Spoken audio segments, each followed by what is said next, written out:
Hello there people, welcome back to another video, and today I would love to say thank you to all of you because of the achievement I hit, over 300 subscribers, which is I'm just so thankful for.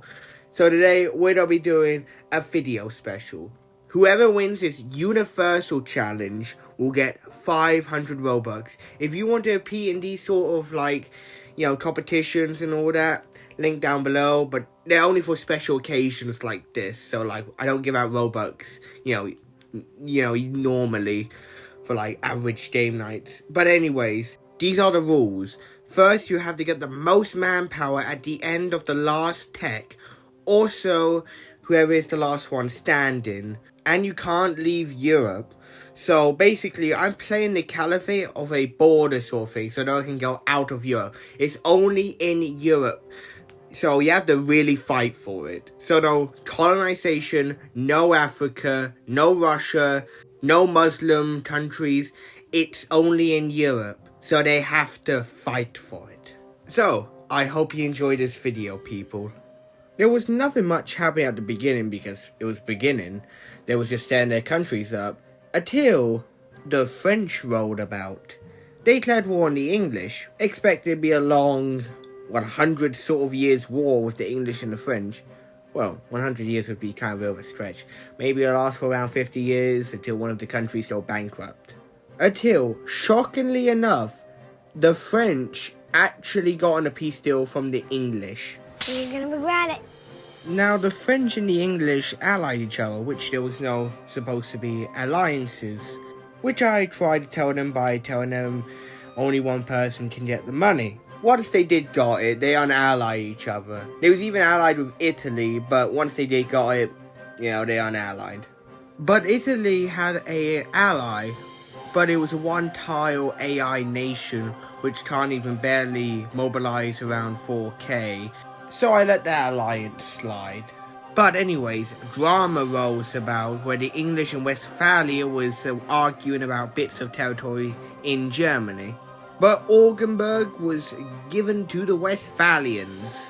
Westphalia and the Commonwealth was at war each other later on down the line for Brandenburg.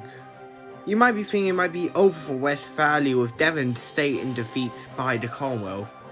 But later on down the line, they made a strong return. What? This is a moment in history! Take a picture! Now, I don't know exactly what the peace deal was, but Westphalia, they really had major damages.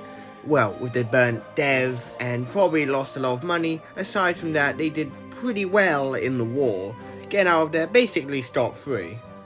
The French, meanwhile, was conquering Spain because, well, it was a pretty good area to expand manpower. It was free territory and no one picked Spain. Also, the Byzantines joined and declared war on their neighbour, which was protected by the French. Byzantines on a whole nother level, and they was able to make peace with the French. And in the Commonwealth, they was taking over the entirety of their next door neighbours' German land to make sure Westphalia can never form Germany. After this, there is some missing context with the Rhineland being taken by the French and the Commonwealth getting invaded by the French, making them very weak for later on. These footage are missing because the camera shut down halfway through, so I found clips to represent these moments. Oh no, bro! But the Italians started a surprise attack by the French. The Italians tried to push with all their might because if they didn't and if they captured Genoa, French will have a much more better position. But sadly, the Italian forces was not able to win the battle.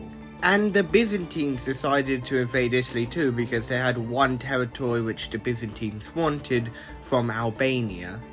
But the Italians was able to push the French all the way up to the highlands. But if the Italians pushed Switzerland with the mountainous terrain of France's position, the Italians would immediately lose.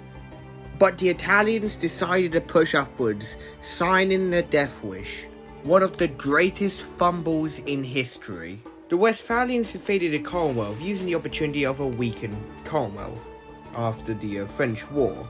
After, when the Swedish player joined, the Westphalia used this opportunity to invade Sweden to capture them as a vassal. But after that, the English were setting up something. The Westphalian troops rushed back to home, losing nearly half of their army because they did get military access from England, and they didn't have enough money to go across the channel. Soon the war started with the English, and sadly, Westphalia was outnumbered. The only thing they could really do was burn the Dutch dev. With Westphalia gone, it was only the English and the French left. Well, actually, the Byzantines and the Swedish was there, but they wasn't not powerful, so they didn't really count on the list. They was far behind. The only attenders now was the French and the English. Once the war started, the French went over to the Dutch lands, not going in the fort, because that would be pretty dangerous because they have a fort above.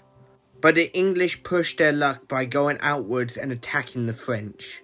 Because France captured the province, giving them a little bit of a boost up, France won the battle, which changed the tides of war completely. After a devastating war for the English signed the peace deal with the French. The French won the game. I even asked them what their opinion was about the game because they was in VC at the time. Come on, man! That's too easy! If you'd like to join our game nights, link down below to the Discord server if you'd like to join them. And we won't do these events very regularly, only for special occasions. If you'd like to see more, subscribe, hit notification bell, and I'll see all of you people later. Have a nice one. See ya. Bye bye.